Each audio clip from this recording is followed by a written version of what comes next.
my nice, beautiful system. So I thought that I would go old school like I was in the beginning, and here I am. So please let me know if you're here. I'm sorry because I know that there's a reflection from, let me just try to fix this a little bit just so that we don't have reflection too bad. So we're just going a little old school.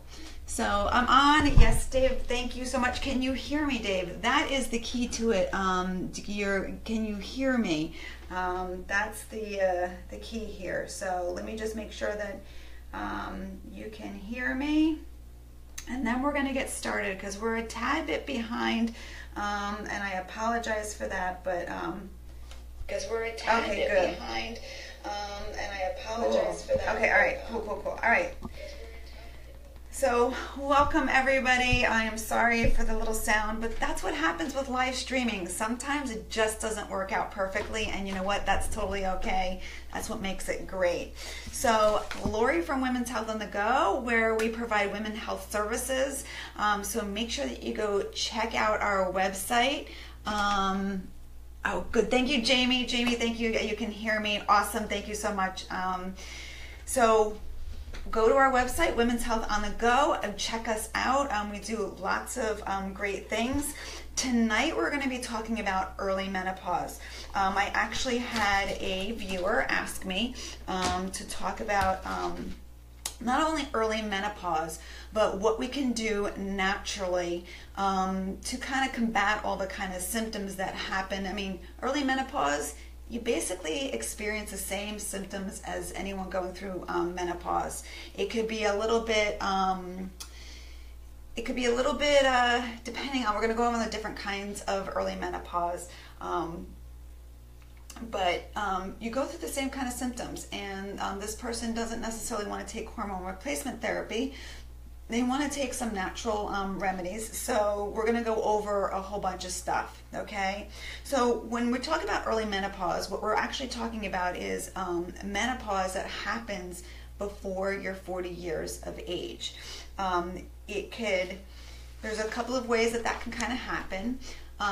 Some women, for some reason, it just happens. They naturally go through early menopause. They have different kinds of terms for it. One of them is premature ovarian failure, early menopause. Those are the kind of terms that we use. Now the thing is, with when women go through what we call menopause that earlier in life, sometimes you can actually spontaneous start having your period again. So when you have early menopause, kind of, we'll call it naturally, there is the possibility that it'll kind of reverse itself. And typically the way that we know that you go through menopause is we do some blood work. We check your estrogen, we check your FSH. Your estrogen level is going to be really low. Your FSH, which is your follicular stimulating hormone, is going to be very elevated. So that's going to be a kind of indicator to us that you have gone through menopause.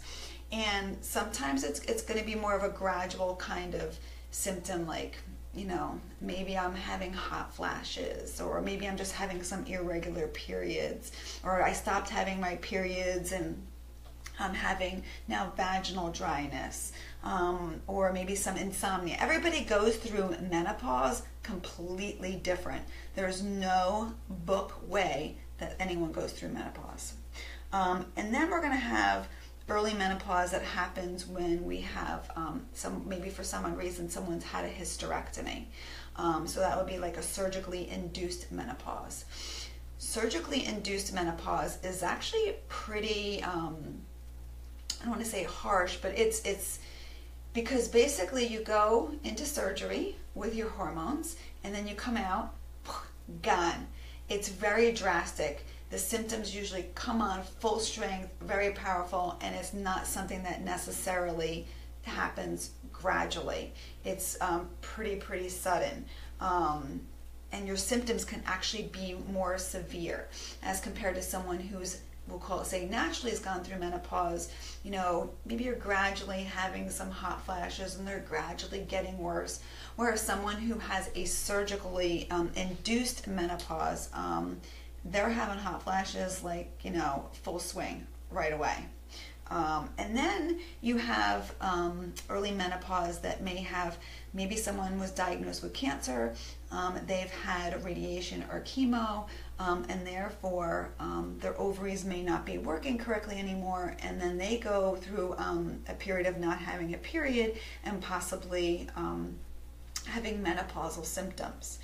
Now, the thing with when we have early menopause is that there's a lot of things that we kind of have to do to support, because estrogen is in our body. It's in our body for a long time, and that estrogen helps us with heart health, bone health, our sexual health as well.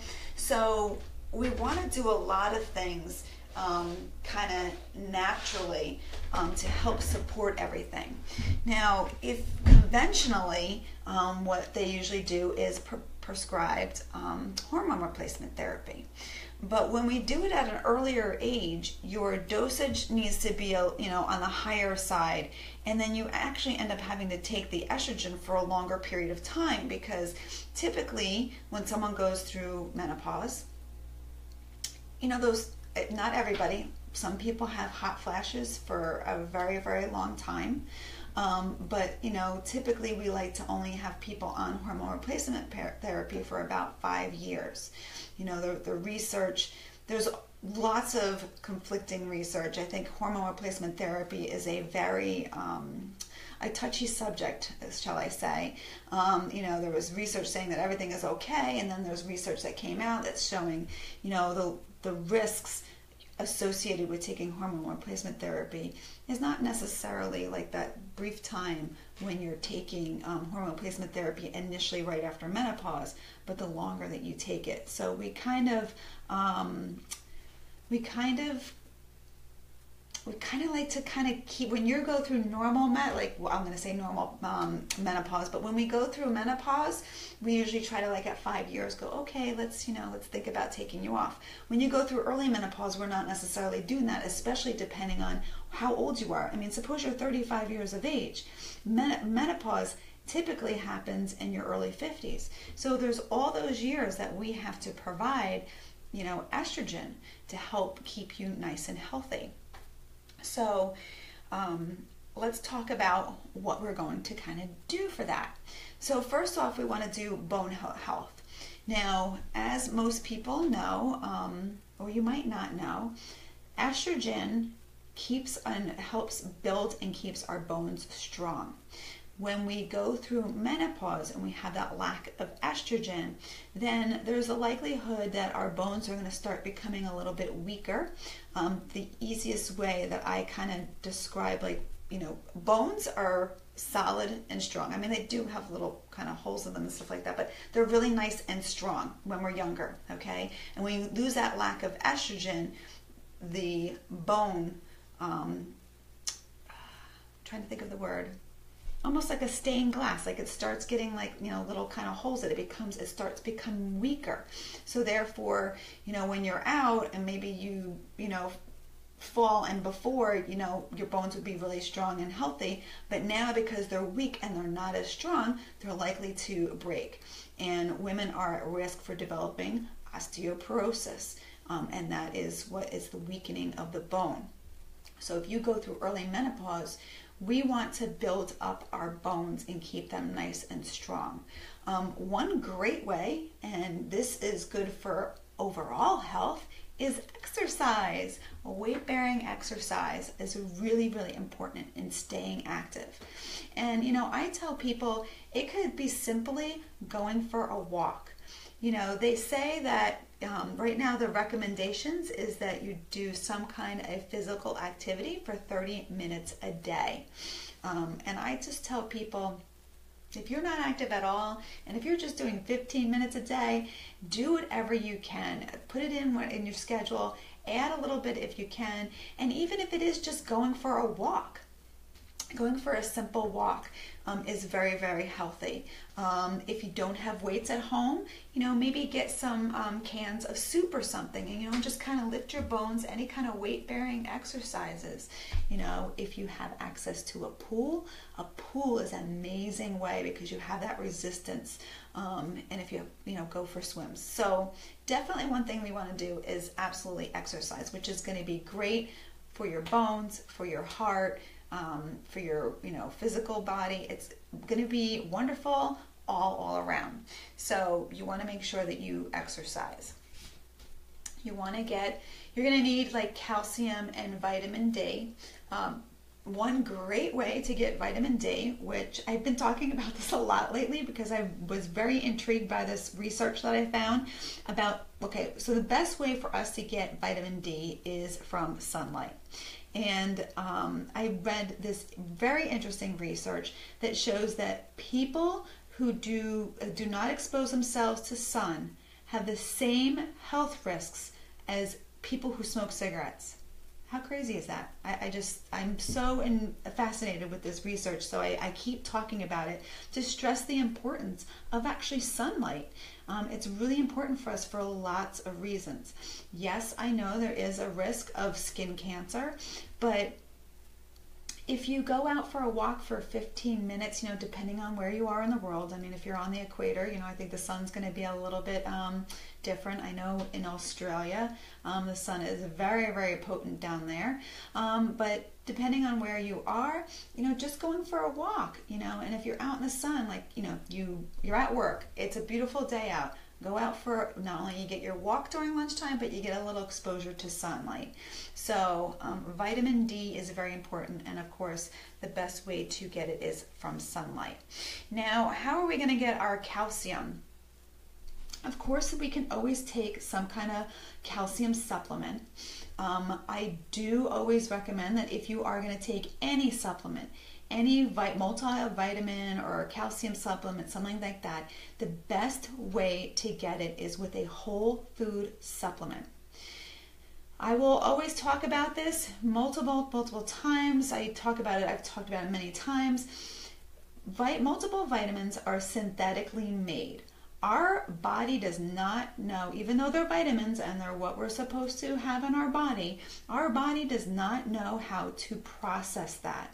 So it's very important that the best way to get it is through a whole food supplement. The best way to get any of our nutrients is through food. Hippocrates, let food be thy medicine and medicine be thy food. Okay, it's very, very important to think about that and know that. So if you are going to get a calcium supplement or some kind of multiple vitamin, I highly recommend.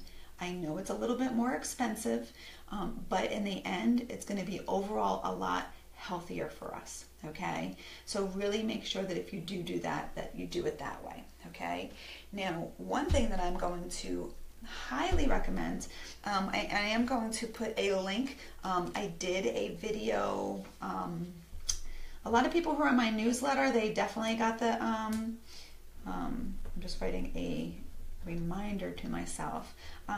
They got this video. It's about herbal infusions. Okay, they are wonderful. I highly recommend them. I'm going to talk about them for basically all of the things that we need to do for early menopause health. Okay, basically what herbal infusions are taking certain herbs, and you're gonna, you take a bigger amount of it, and you steep it.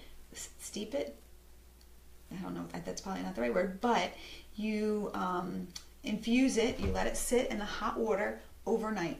Okay, and so it's really, really extracting all of the health benefits from that herb. Okay, and you drink it, and you strain it after that, and you drink it.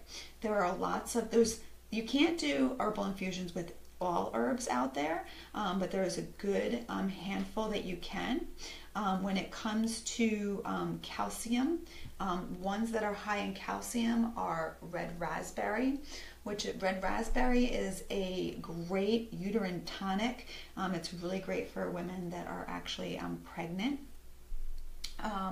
Oat straw is another one. Oat straw also helps with stress, anxiety.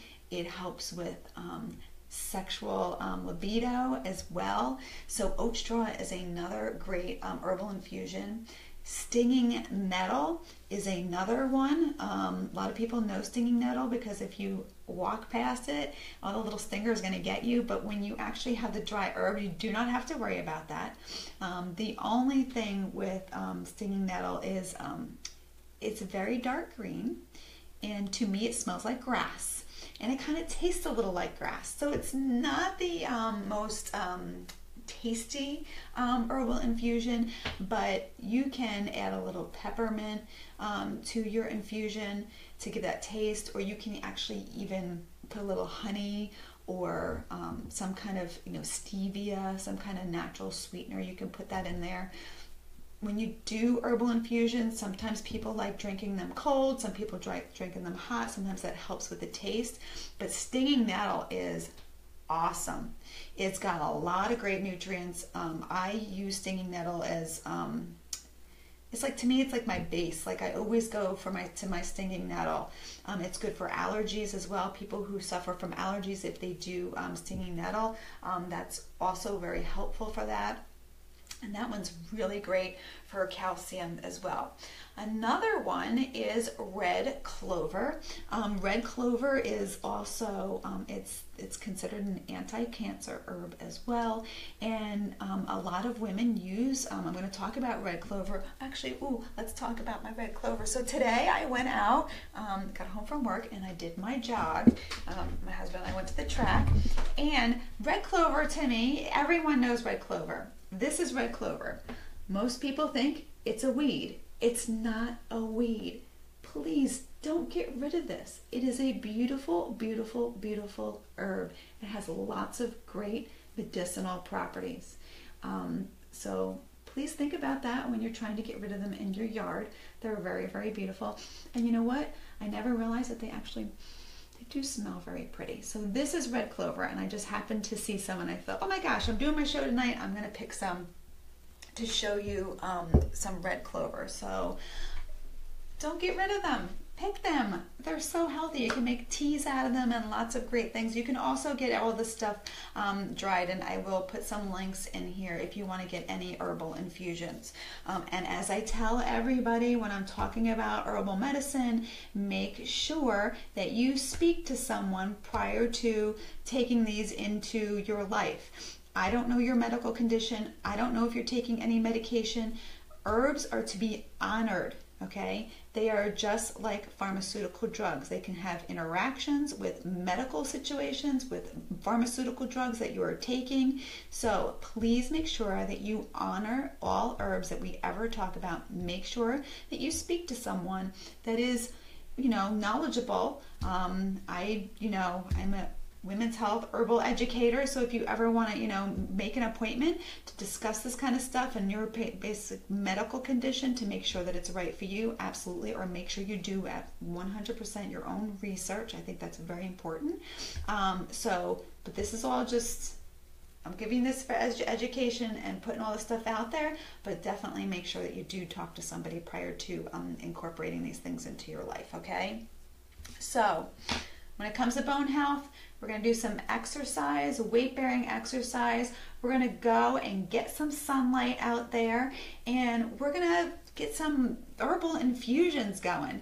Yes, you can do calcium supplements, but remember, as I said, whole food supplements. Make sure that you do. That's just I would recommend. If you want to get the synthetic ones, be my guest. I mean, I'm not telling you what to do, but that's what I would highly recommend. But if you can add herbal infusions to your life, they are wonderful, they are healthy. I do them every day. I do a different one every day because I just want to mix it up. I want to get all of the health benefits. I do oat straw, I do red clover, I do stinging nettle, I go do linden leaf, which is one that I'm going to talk about when it comes to heart health. I've done red raspberry. Red raspberry is also great. Just on a side note, if you get, with your periods, if you have very heavy periods and lots of cramping, typically, I personally do it the week before because it's a uterine tonic. It helps nourish your uterus. And I find that if I forget to do it, my period is not so nice. But if I do it, my period is a lot more nice. It's calm, not a lot of cramps, not heavy bleeding. I find that it's totally 500% better. So, you know, try it. It's a really, really good one. Okay, so next thing we're going to talk about is heart health. We're going to talk about heart health. I'm just making sure I'm still going over here. And I am. Hi Donna, how are you? I hope all is well. Good to see you here. So heart health. Got to keep the heart going. Got to keep it strong. Women and heart disease, it's a huge problem for us. So we want to make sure that our heart stays healthy. Okay. And again, we're going to talk about some herbal infusions. Again, we're going to talk about exercise. Exercise good, you know, get the heart pumping, get it going. Another great thing, and I've done a show about this before, is meditation. There is, I just happened to watch. I was sending my meditation show to someone, and I'm like, let me just take a look at it because I haven't seen it because I think I did it in March. And again, there has been so much research done on meditation. It is absolutely incredible what meditation can do for the body. And I actually forgot about this research, but I can't remember where it was done, but it talked about how people who meditated, they actually changed the DNA and cells in their bodies. So we are so amazing. We have the ability to heal ourselves. It's a really, really an amazing thing. And it's amazing what our brains and our minds can do. So, meditation. I think meditation is because it's shown to help with blood pressure, you know, with heart health. So I think that adding meditation could also even help with menopause symptoms. I think actually there was some research done when it came to menopausal symptoms. So adding meditation to your life. There's many different types of meditation out there. You have to kind of, YouTube is great. YouTube has so many different videos on it. Sometimes, I like to do a guided meditation because I just feel like otherwise my brain's going to be everywhere except for where it's supposed to be. And some people have great voices when they're doing, the guided meditation, and sometimes I listen to one and I'm like, there is no way in heck I can listen to this person. I got to move to the next one. So there's lots of different types of meditation. Go on YouTube, find the different kinds, find what's right for you. It is very hard, I think, in the beginning. Some people meditate for like an hour, bless them. I still can't even do that. So I even just suggest, even if you just meditate for 10 to 15 minutes a day, that's going to be so much better than not doing anything at all. Okay. Anything that you can do and add into your life, even when I'm going through all of this stuff, okay? Even if it's just one little thing that you can add, and you're like, listen, all I have is 10 minutes. 10 minutes a day. Well, you know what? Then do it. Because doing it is better than not doing it. And especially when it comes to meditation, I kind of like it so much, it makes me want to do it a little more. So just start it. Start any of this stuff. It's all good stuff. Definitely start it. Okay. So when we come to our herbal infusions that I was talking about, hawthorn berries is really good. Hawthorn berries are good for blood pressure. It's a cardioprotective. It's cardiotonic. Hawthorn berries is, it's a little hard to actually do an herbal infusion just because when you do herbs, like when we talk about stinging nettle or, the flowers of red clover, it's very easy to extract that the medicinal properties because it's a leaf or it's a flower. But this is actually, hawthorn berry is actually a little they're little berries, and when they're dried up, they're like really, really tiny. I should have brought some of them in here.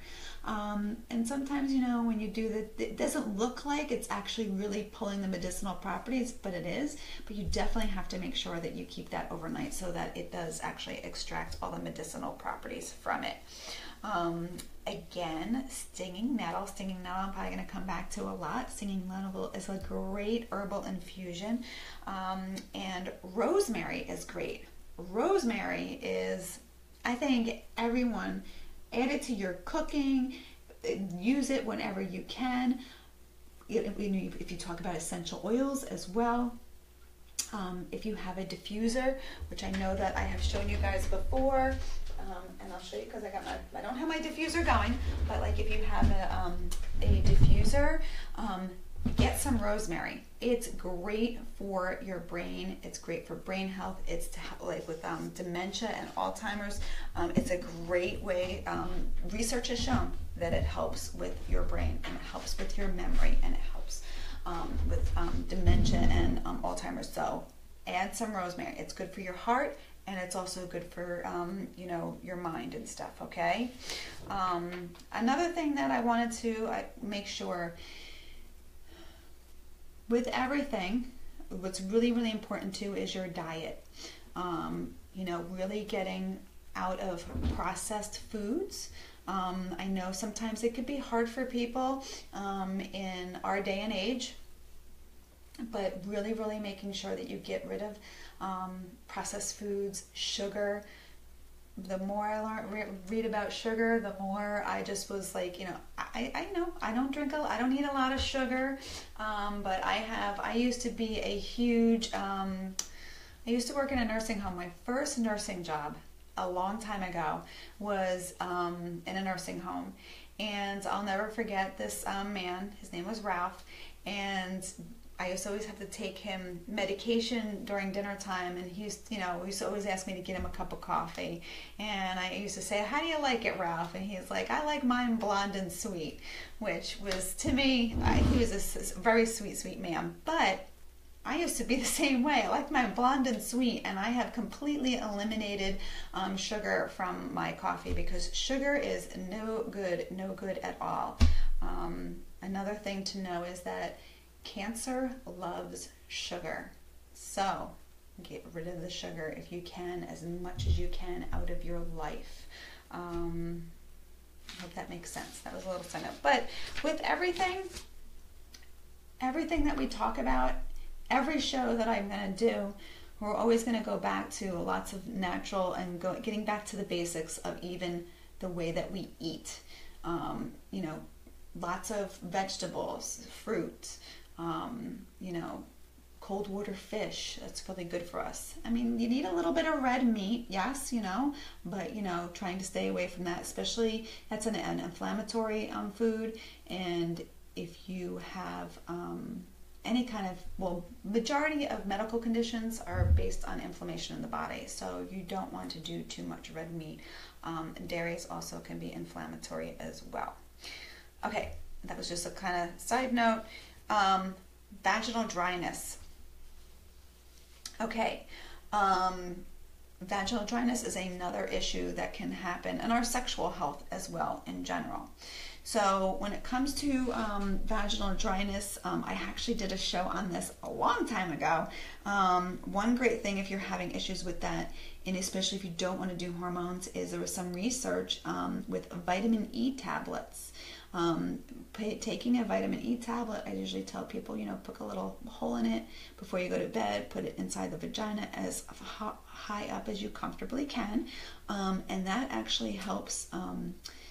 Vaginal dryness happens when you go through menopause because estrogen is what keeps your vaginal mucosa, it keeps it elastic, and it keeps it not as friable. When you lose estrogen, the skin becomes what we call more friable. The skin is a lot thinner inside the vaginal walls. The vessels come closer to the walls. So a lot of people, sometimes people will say, oh, like I'm having bleeding with sex now, which is common because if you think about those vessels are like closer to the surface, then that can kind of definitely happen. And then a lot of people also complain about pain with sex, and that's because you have that lack of estrogen. The estrogen keeps things actually like nice and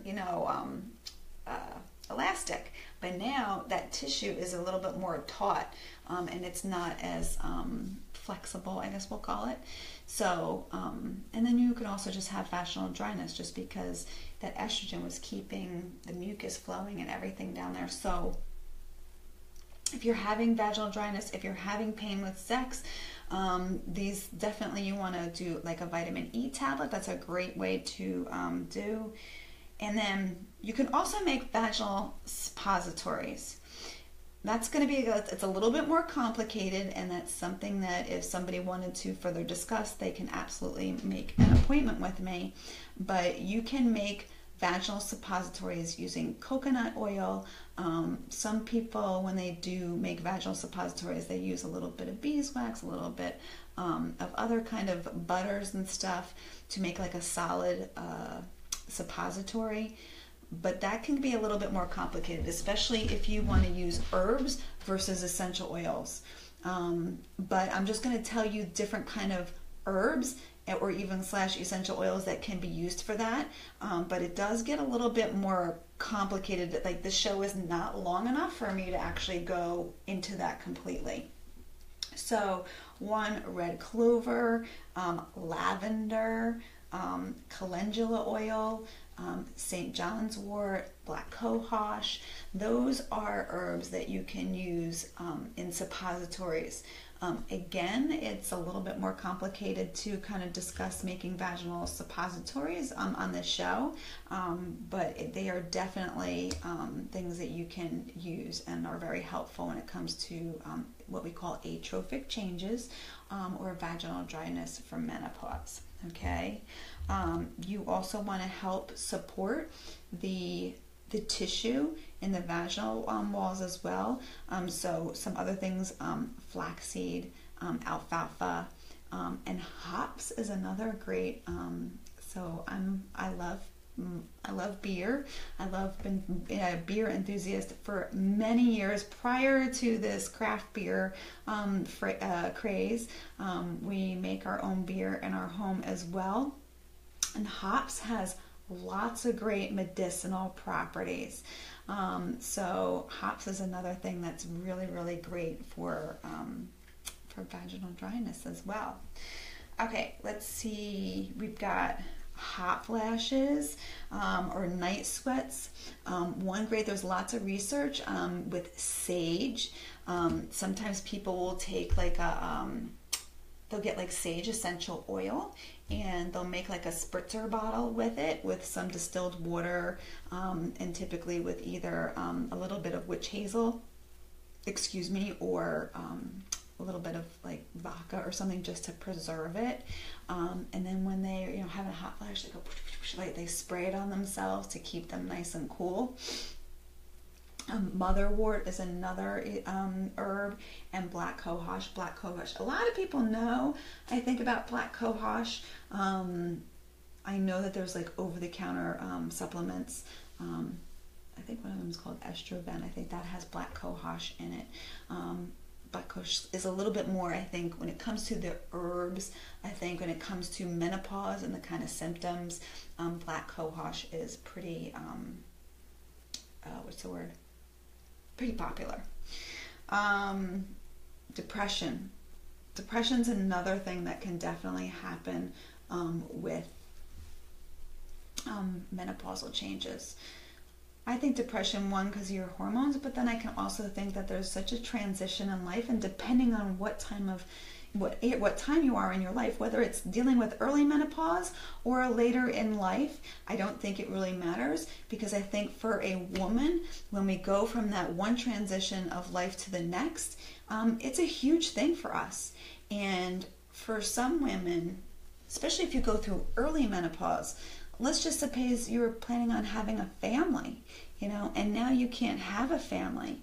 That can be very, very hard on the heart, like that could be really hard to deal with. And that could possibly cause, feelings of depression. And I think that it's perfectly fine to feel those things. It's not the greatest thing to go through, but I think that when people do experience that stuff, it's really important to know that you're not alone. There are many, many women who go through this, and there's lots of other women that can support you through that. There are, herbs as well that can help you. Some people will, get a prescription for an antidepressant medication, which is completely fine.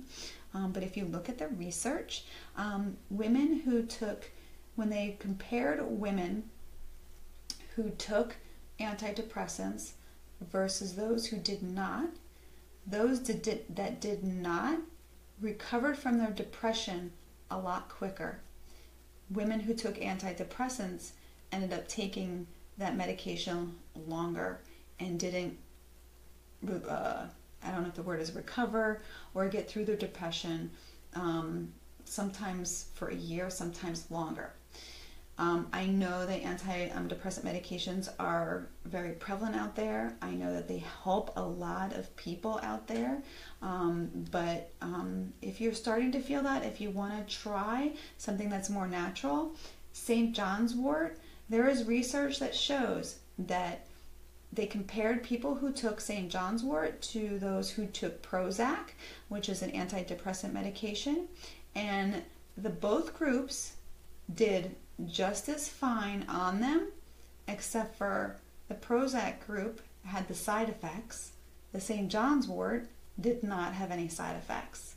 So I think St. John's wort is actually something really to look at if you're going through that. Of course, if you have depression, you're suffering from depression, please make sure that you speak to someone. Do not go through it alone. Absolutely. I don't care who you talk to. Just make sure that you reach out to somebody and, talk to somebody. Talk to your healthcare provider. Get a therapist, or if you have a friend that you can talk to that can help you connect to somebody. Don't go. Depression can be really not a very pretty situation to go through. And I think it's really important that we as women support each other and we talk about this. Don't be ashamed to talk about it. It's something that we all go through different parts of our lives. So please, please, please make sure that if you are having any depression, whether it's from early menopause or anything, make sure that you speak to someone to get some help. But think about, St. John's wort, meditation as well. Absolutely 100% meditation, getting rid of processed food. Processed food can screw up with depression, sugars. I mean, basically at the end of the day, I don't really need to talk about all of these medical conditions out there, because it's almost, there's a little bit difference in different things, but at the same time, at the end of the day, it's all the same stuff. Exercise, meditation, eating right, a lot of it has the basic same treatment, to be honest with you. Just a little bit difference, but for the most part, that's what we need to do, okay? Memory, sometimes when people are going through menopause, whether early menopause or any kind of menopause, we have problems with our memory sometimes. I mean, heck, I already have problems with my memory. I mean, it's just part of life. I will mention again, rosemary. Rosemary is great whether you do it essential oil and you diffuse it, you do essential oil. I know that I didn't even think about, I have those little inhalers, putting it in your food, cooking with it. Rosemary, rosemary, rosemary. It's a very nice herb and it tastes really good. And I'm sure people have heard ginkgo biloba. I know I probably pronounced that wrong, but ginkgo is another great herb to help with our brain and our memory. But I think rosemary is just such a, it's a great herb because you can cook with it and it's everywhere. It's very easy to find that. Okay, Insomnia can be another issue. Lots of great herbs when it comes to insomnia. There's lemon balm, there's lavender, there's chamomile, there's motherwort, there's valerian. Valerian is actually pretty good because it's really great sedative, but it's non-addictive forming, such as sometimes when you get a prescription drug, you may have to take it, but then you're like, I need my drug in order to go to sleep. I can't sleep without it. Where valerian will really, really help you, but it's not addictive.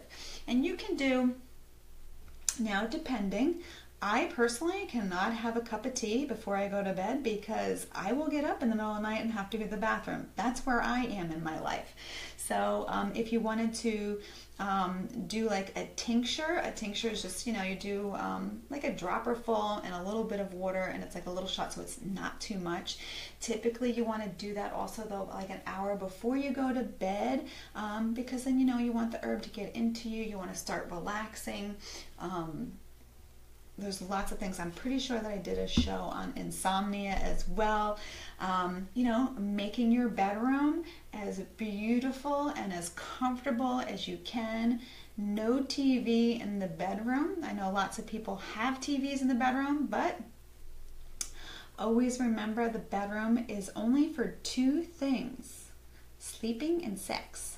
Nothing else. No laying in bed. There will be people who will also talk about having the TV, the electrical energy that comes from it, especially if you go to sleep. It's not very, very good. Or if you're going to, make sure you cover it. There's lots of people have different things that you can do, but I personally, I don't have a TV in our bedroom just because of that. I'm very, very into that. I love my feng shui and all that kind of fun stuff. So I think that's kind of, I think that I've hit a lot of stuff tonight. I know that I was really late tonight, so I do apologize for my little sound. We're, doing old school, but hopefully all this information was really, really helpful for you, and at least gets you a start on what you can do for menopausal symptoms. I mean, basically we're talking about early menopause, but basically the symptoms are kind of the same. It's that lack of estrogen on our body and that we're going through that process. So you can have the same exact symptoms as someone who's, later in life and going through menopause. And it's just a matter of taking all of these things that I mentioned, and it's treating the symptoms. I mean, not everybody is going to have hot flashes. Not everybody's going to have trouble sleeping at night. I mean, I will tell you that there have been people who come to see me and they'll say some symptom that, I would not even think would be from menopause, but I never discount it because I think that we all are very unique human beings, which makes us so awesome. It makes us very, very awesome. So none of us are going to go through anything the same. Everybody's going to be completely different. And when we as women go through menopause, we can all experience different and unusual ways of going through it. So if you're going through those changes and you're like, I'm not quite sure if it is, I mean, of course, make sure you see your healthcare provider, make sure that there's no other medical problem going on. But if everything else is fine, maybe there is a possibility that it's related to that. So, you just want to treat those kind of symptoms. How am I going to take care of those symptoms so that I'm not going to experience them and it's going to be a cool sailing process? I highly recommend herbal infusions just for overall health. I mean, a lot of these herbal infusions I talked to you about tonight, I personally do a different one every day, just to keep my body, balanced and keep going. And so I would highly recommend them because they've got lots of minerals, vitamins, nutrients. They have lots of great medicinal properties. Stinging nettle, good for allergies. Red clover, an anti-cancer, good for hormones. all of these are great. Linden leaf. Linden leaf is a great anti-inflammatory herbal infusion. Lots of things in our bodies are based on inflammation. So you want to decrease that. Hawthorn, great for heart health. I mean, there's so many great things about these, and they can kind of get overall everything. Again, I will say that this is a basic information. This is information for you to take and for you to continue your research, talk to your healthcare provider. I am just giving you information blankly. I don't know your personal situation. I don't know your medical history. I do not know what medications you're taking. So there are situations where a certain medication may interact with an herb, or a medical condition can, you can take something and it can make something worse. So 500% make sure that you speak to someone that is knowledgeable and has the background to guide you in the right direction so that you add the correct stuff to your life. Again, Women's Health on the Go.